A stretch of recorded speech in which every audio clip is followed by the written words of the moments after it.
नमस्कार, आप देख रहे हैं अपना बिहार। मैं हूं आपके साथ विभा उपाध्याय। लगातार दूसरे दिन बिहार के मुख्यमंत्री नीतीश कुमार में औचक निरीक्षण करने के लिए पहुंचे, पर उसके ठीक बाद ही एक ऐसी तस्वीर सामने आ गई जो चर्चा में है। जेडीयू कोटे के मंत्री अशोक चौधरी के बहाने नीतीश कुमार ने तिलक और टीके पर ऐसा क्या कह दिया जो सियासी गलियारे में सुर्खियां बन रहा है। क्या संदेश नीतीश कुमार देना चाहते हैं? तस्वीरों के जरिए इस रिपोर्ट से समझिए।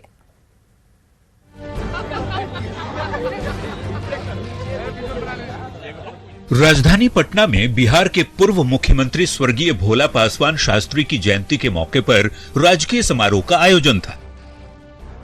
इसी दौरान मुख्यमंत्री नीतीश कुमार जब मीडिया वालों के सामने आए तो उनका एक और अंदाज दिखा।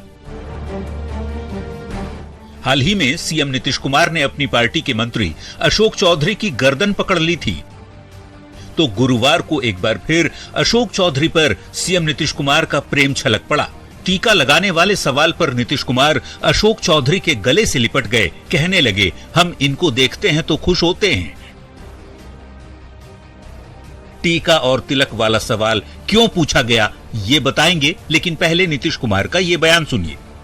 देश भर में साफ है, अपने अच्छे है, सबके लिए हम काम कर रहे हैं। उठाइए तो इनको देखते हैं कि राजनीतिक लोग हैं, हम लोग अपना जिसको जो करना है करते हैं। और जब इनको देखते हैं तो हम इनको देख के खुश होते हैं। सामने हमारा पटिएगा तो दोनों को मिला देते हैं। नीतीश कहते हैं कि हम सभी धर्मों से जुड़े लोगों की इज्जत करते हैं। तिलक या टीका वाले सवाल से कोई लेना देना नहीं। आखिर टीका और तिलक वाला सवाल नीतीश कुमार से पूछा ही क्यों गया? तो इसे समझने के लिए आपको फ्लैशबैक में लिए चलते हैं। पटना की ही ये तस्वीर है 18 सितंबर की।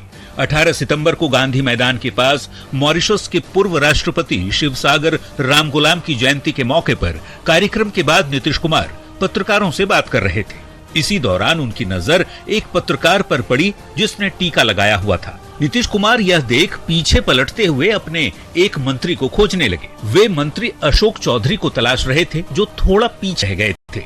अशोक चौधरी ने भी टीका लगा रखा था। मंत्री जैसे ही पहुंचे तो सीएम ने पीछे से उनकी गर्दन पकड़ ली और खींचकर आगे ले जाने लगे। इसके बाद सीएम नीतीश कुमार ने अशोक चौधरी की गर्दन को पीछे से पकड़कर उस पत्रकार के पास ले गए और दोनों के माथे को मिला दिया।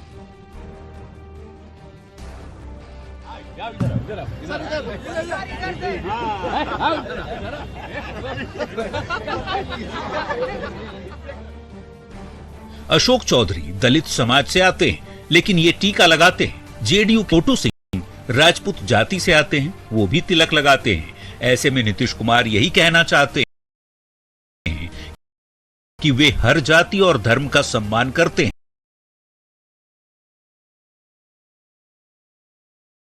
भी कई मायने निकाले जा रहे हैं। मसलन बार बार प्रेम दिखाकर नीतीश क्या अशोक चौधरी का कद बढ़ाना चाहते हैं? तेजस्वी यादव के सामने तिलक टीके पर अपना चाहते हैं। हर जाति हर धर्म के सम्मान का संदेश लोगों को देना चाहते हैं।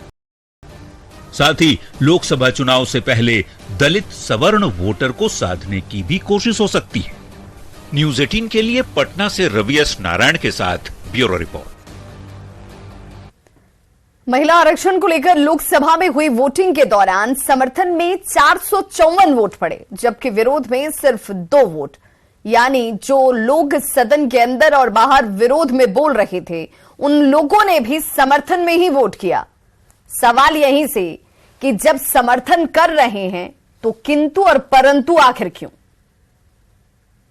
SC/ST का है, उसी तर्ज पर पिछड़ा हो, अति पिछड़ा हो, अल्पसंख्यक महिलाएं हो, इन सबों का भी जो है आरक्षण जो है उसमें होना चाहिए। चाहते हैं कि यह बिल पास हो, SC/ST के साथ OBC महिलाओं को भी अधिकार मिले। हम तो सपोर्ट किए, लेकिन हम चाहते ये है कि बहुत तेजी से इसका तो चूंकि कराएंगे सर तभी न शुरू होगा। आजकल पूरे देश में बस एक ही चर्चा है, महिला आरक्षण। संख्या के बहुमत द्वारा सभा के उपस्थित और मतदान देने वाले सदस्यों के कम से कम 2/3 बहुमत द्वारा पारित हुआ। हो भी क्यों ना, आजादी के 76 साल बाद वो हुआ जिसकी मांग दशकों से होती आ रही है।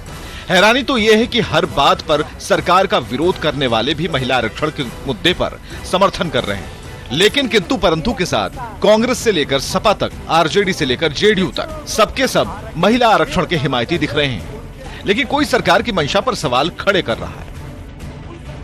ये तो पूरी तरीके से छलने का काम कर रहा है, इसलिए हम बोल रहे हैं इस बात को कि ओबीसी वर्ग जो है लड़ाकू वर्ग है। अगर इनके 60% हक को ये छीनेंगे तो ईंट से ईंट ओबीसी बजा देंगे। तो कोई बिल की टाइमिंग पर प्रश्न उठा रहा है। मैं आपसे सवाल करती हूं कि फिर महिलाओं के रिजर्वेशन के अधिकार में ये परिसीमन की, ये जनगणना की, सीट के रोटेशन की जो आपने बाधा लगाई है, क्या ये चुनावी एजेंडा है 2024 का, जिसपे आपको सिर्फ और सिर्फ झुंझुना दिखाना है? कांग्रेस हो, जेडीयू हो या आरजेडी, सब महिला आरक्षण के हिमायती दिखाने की कोशिश में है, लेकिन ये मांग करते हुए कि इस महिला आरक्षण के अंदर ओबीसी, ईबीसी और अल्पसंख्यक समुदाय की महिलाओं के लिए अलग से आरक्षण होना चाहिए। तो सपोर्ट किए, लेकिन हम चाहते ये है कि बहुत तेजी से इसका तो चूंकि कराएंगे सर तभी न शुरू होगा। खास तौर पे SC/ST का है, उसी तर्ज पर पिछड़ा हो, अति पिछड़ा हो, अल्पसंख्यक महिलाएं हो, इन सबों का भी जो है आरक्षण जो है उसमें होना चाहिए। सवाल है कि विपक्ष अगर महिला आरक्षण के समर्थन में है, फिर किंतु परंतु क्यों? कांग्रेस अगर ओबीसी की इतनी ही हिमायती है तो फिर 2010 के बिल में इसका प्रावधान क्यों नहीं था? अगर आरजेडी को पिछड़ा और अत्यंत पिछड़ा वर्ग की महिलाओं की इतनी परवाह थी तो 2010 में कांग्रेस को राजी करा लेना चाहिए था। कहने का मतलब यह है कि अगर महिला आरक्षण का समर्थन कर ही दिया तो फिर किंतु परंतु क्यों? न्यूज़ 18 के लिए पटना से रवि एस नारायण के साथ ब्यूरो रिपोर्ट। लोकसभा में महिला आरक्षण बिल पास होने के बाद पटना में चिराग पासवान की पार्टी एलजेपीआर की महिलाओं ने जमकर जश्न मनाया और पीएम मोदी का आभार जताया। इस मौके पर महिलाओं ने एक दूसरे को गुलाल लगाया और मिठाई खिलाकर बधाई दी, भरोसा जताया कि अब संसद में उनकी आवाज बुलंद होगी। एलजेपीआर के महिला नेताओं से बात की संवाददाता विनीता मिश्रा ने। महिला आरक्षण बिल पास हो गया है और महिला आरक्षण बिल पास होने की खुशी एलजेपीआर के कार्यालय में मनाई जा रही है। यहाँ महिलाएं एक दूसरे को गुलाल लगा रही हैं और मिठाई खिलाकर जो खुशी है उसका इजहार कर रही हैं। एक दूसरे पर पुष्प की वर्षा भी कर रही हैं। तो यहाँ साफ तौर पर आप देख सकते हैं जो मिठाई का डब्बा है हाथों में लेकर एक दूसरे को खिलाकर अपने अधिकार की बात कर रही हैं। बहुत सारी खुशी है। खुशी हम लोग का आज इतना बड़ा है कि हम तमाम महिलाएं यहाँ पे खुशी से आदरणीय प्रधानमंत्री को दिल से आभार व्यक्त करना चाहती हूँ, उनको अभिवादन करना चाहती हूँ कि महिलाओं को जो मान सम्मान देने का बंधन अधिनियम के तहत जो उन्होंने महिला बिल विधेयक बिल जो पारित करके और 33% आरक्षण में महिलाओं को जो देने के काम किए हैं, इसके लिए हम महिलाओं के तरफ से उनको दिल से बधाई देना चाहती हूँ। बिल्कुल वहाँ 181 महिला बढ़ेगी, सोचने वाली बात है कि वहाँ अभी तक मतलब 14% तक ही महिला वहाँ उपस्थित हुआ करती थी, लेकिन आज वहाँ मतलब जो ये आरक्षण नारी शक्ति वंदन अधिनियम जो पास हुआ है, 128 संविधान संशोधन जो हुआ है, उसके ये में हम लोग वहाँ जाकर के नारियों की बात करेंगे, नारी सशक्तिकरण की बात करेंगे, क्योंकि नारी सशक्त वहाँ होगी। कि महिला आरक्षण बिल इनके लिए कितना खास है और सबके चेहरे बता रहे हैं कि ये कितनी खुशियां मना रही हैं। हाथों में मिठाई लेकर चेहरे पे गुलाल लगाएं ये महिलाएं एक दूसरे को मिठाई खिला रही हैं और बता रही हैं कि महिला आरक्षण बिल इनके लिए कितना खास है और संसद भवन में अब महिलाओं की जो संख्या है वो भी बढ़ने वाली है। विनीता मिश्रा, न्यूज़ 18 पटना। पटना में भोला पासवान शास्त्री की जयंती के अवसर पर जदयू कार्यालय में कार्यक्रम का आयोजन किया गया। पार्टी की ओर से आयोजित इस कार्यक्रम में बड़ी संख्या में लोग शामिल हुए। साथ ही बिहार सरकार के मंत्री विजय चौधरी, विजेंद्र यादव, श्रवण कुमार, जदयू के प्रदेश अध्यक्ष उमेश कुशवाहा सहित कई नेता यहां मौजूद रहे। इस मौके पर विजय चौधरी ने नीतीश कुमार को राष्ट्रीय स्तर का बड़ा नेता बताया और कहा कि नीतीश कुमार एक ऐसे बेदाग नेता हैं जिनकी तरफ केंद्र सरकार का त्रिशूल भी नहीं आ पाता। वहीं जेडीयू के प्रदेश अध्यक्ष उमेश कुशवाहा ने कहा कि बीजेपी संघीय ढांचे को खत्म करने में लगी है। पूरे देश में अगर कोई एक आदमी सबसे ऊंचा बेदाग खड़ा दिखता है राजनीति में तो वह सिर्फ और सिर्फ नीतीश कुमार है। आप सोच के देखिए कि आज केंद्र सरकार भी अपने जो इनके तीनों त्रिशूल के जो तीनों माने भाले हैं कि चाहे सीबीआई हो, ईडी हो या इनकम टैक्स हो, ये इनका त्रिशूल जो तीन तरफ आप नजर घुमा के देखिए सब पार्टी को कहीं न कहीं से घेर के चुभा रहा है। लेकिन एक ही व्यक्ति है कि जिसके तरफ इनका त्रिशूल फेंकने की तो बात छोड़ दीजिए, चलाते हैं तो घूम के खुद को महसूस होता है, इनको खुद को लगता है ये हमारे नेतृत्व का व्यक्तित्व है। उस सपना को चकनाचूर वो लोग कर रहे हैं। वहां जाकर जो आपको बाबा साहब भीमराव अंबेडकर साहब ने जो आपको एक वोट देने का अधिकार दिया संविधान के, वो संविधान आज खतरे में है। आज आपका मौलिक अधिकार खतरे में है। जो लोकतंत्र है, लहूलुहान है, संविधान संघीय ढांचे उसका नष्ट किया जा रहा है। पटना में जदयू कार्यालय में भोला पासवान शास्त्री की जयंती कार्यक्रम में एक बार फिर से नीतीश कुमार को लेकर नारेबाजी की गई, जिसमें देश का प्रधानमंत्री कैसा हो, नीतीश कुमार जैसा हो के नारे लगाए गए। तालीमी मरकज में काम करने वाले कर्मचारियों ने नारेबाजी की। कैबिनेट में वेतन बढ़ाने के फैसले पर सीएम नीतीश का धन्यवाद किया, साथ ही समर्थन में नारेबाजी करते नजर आए। आज अचानक से कुछ लोगों की भीड़ हुई, उत्सुकता हुई कि आखिर बात क्या है। मालूम चला कि ये लोग तामीली मरकज के लोग हैं और ये मुख्यमंत्री को धन्यवाद देने के लिए आए हुए हैं, क्योंकि इनके मानदेय में भी बड़ी बढ़ोतरी हुई है और यही वजह है कि तामीली मरकज के लोग मुख्यमंत्री के पास पहुंचे और धन्यवाद देने के लिए आए हैं। क्या नाम है आपका? मेरा नाम सुरैया अख्तर है, पटना सदर से मैं हूँ और हमारी खुशी दुगुनी से भी क्या चौगुनी हो गई है। अब हम लोग तालीम टोला सेवक जो है 30,000 नहीं है, हमारे साथ हमारे बच्चे भी है और हमारे बच्चे का भी बहुत दुआ लगेगा, क्योंकि हमारे नीतीश कुमार को अब हम मुख्यमंत्री के रूप में देखना चाहते हैं। मुख्यमंत्री तो है पर अब प्रधानमंत्री देखना चाहती हूँ कि ऐसा आज तक किसी ने नहीं किया है। मैं माननीय मुख्यमंत्री के आज बचे कुचले समाज से हम लोगों को आज ऊपर उठाने का उन्होंने काम किया है, इसके लिए उनको तो मैं धन्यवाद ज्ञापित करता हूं और भविष्य में हम सभी का जो मांग है उन्होंने पूरा करने का वादा किया है। इससे हम सभी अभिभूत हैं और आगे भी उनको हम मुख्यमंत्री के रूप में देखना चाहते हैं, यही प्रधानमंत्री के भी रूप में तो उत्साहित है जो लोग भी है, तामीली मरकज के लोग वो भी उत्साहित है और जो तो आप हमारे पीछे नारेबाजी समझ सकते हैं कि इन लोगों के लिए आज कितनी बड़ी खुशी की बात हुई है। पटना हिंदुस्तानी आवाम मोर्चा के कार्यालय में मिलन समारोह आयोजित किया गया, जिसमें जेडीयू के पूर्व महासचिव के साथ कई समर्थकों ने हम का दामन थामा। इस मौके पर पार्टी के राष्ट्रीय अध्यक्ष संतोष सुमन ने नीतीश कुमार पर जमकर निशाना साधा और कहा कि नीतीश कुमार पद के लिए परेशान हैं, इसीलिए वे जल्दी विधानसभा चुनाव भी कराने की बात कर रहे हैं। इतना ही नहीं, अगर नीतीश कुमार को लगेगा कि गठबंधन में उनकी उपेक्षा हो रही है तो वे कभी भी पिछले दरवाजे से एनडीए में वापस चले जाएंगे।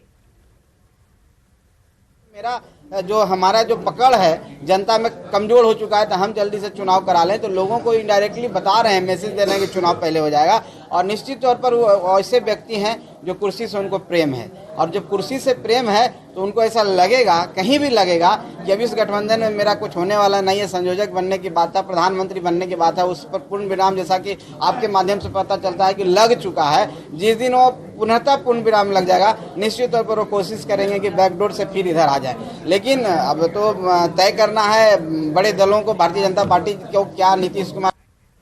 South Bihar power distribution company limited के कार्यपालक अभियंता संजीव कुमार गुप्ता के कई ठिकानों पर छापेमारी हुई, जिसमें कुल 40 लाख रुपए कैश के अलावा करोड़ों की जमीन डीड बरामद की गई है। बांका, भागलपुर के अलावा पटना और पूर्णिया में चल रही छापेमारी अब खत्म हो चुकी है। ये तस्वीरें इस वक्त आपके टीवी स्क्रीन पर एक्सक्लूसिव, जहां पर संजीव कुमार गुप्ता, इनके आवास, कार्यालय, ससुराल, सभी जगहों पर एसबीयू की टीम पहुंची थी। भागलपुर में एसबीयू की टीम ने सिर्फ संजीव कुमार गुप्ता के ससुराल पर ही नहीं, कार्यालय और तमाम जगहों पर जाकर दबिश दी। 27 लाख रुपए कैश उनके ससुराल से बरामद होते हैं, जबकि एक बैंक के लॉकर से भी 10 लाख रुपए बरामद किए गए। बांका से 1 लाख रुपए कैश मिला।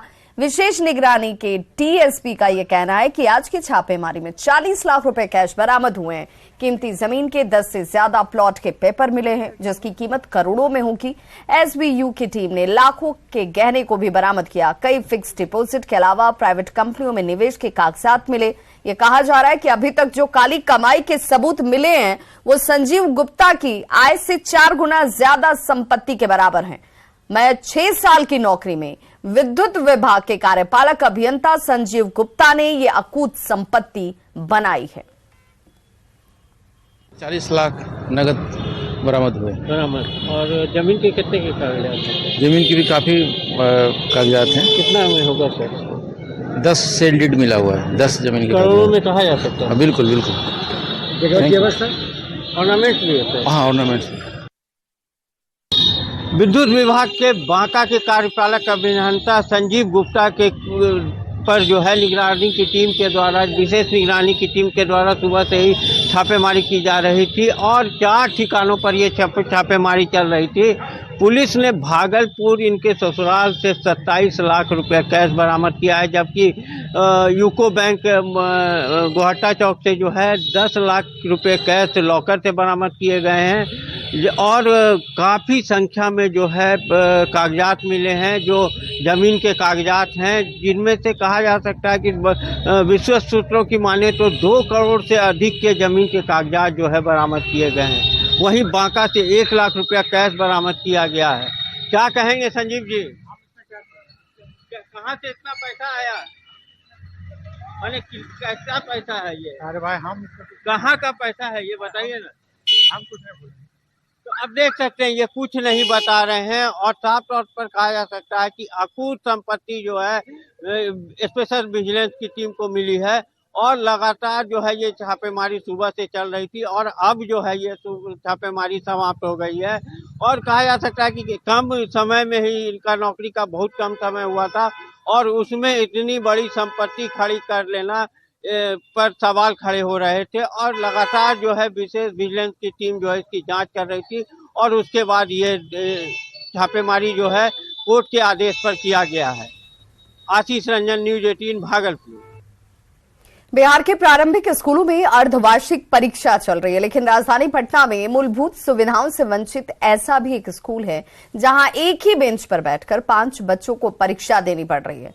शिक्षक मजबूर हैं।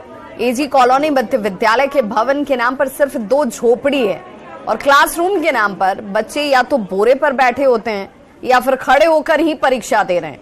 और ये हाल तब है जब शिक्षा विभाग के अपर मुख्य सचिव स्कूलों में बच्चों की उपस्थिति बढ़ाने पर लगातार जोर दे रहे हैं, लेकिन स्कूल में न तो क्लासरूम, ना ही स्टाफ रूम और ना ही मिड डे मील के लिए किचन ही। शिक्षक खुद कहते हैं कि जब सभी बच्चे स्कूल आ जाते हैं तो आधे को छुट्टी देनी पड़ रही है, जबकि बारिश में जल जमाव में पानी में पढ़ाई मजबूरी बन जाती है।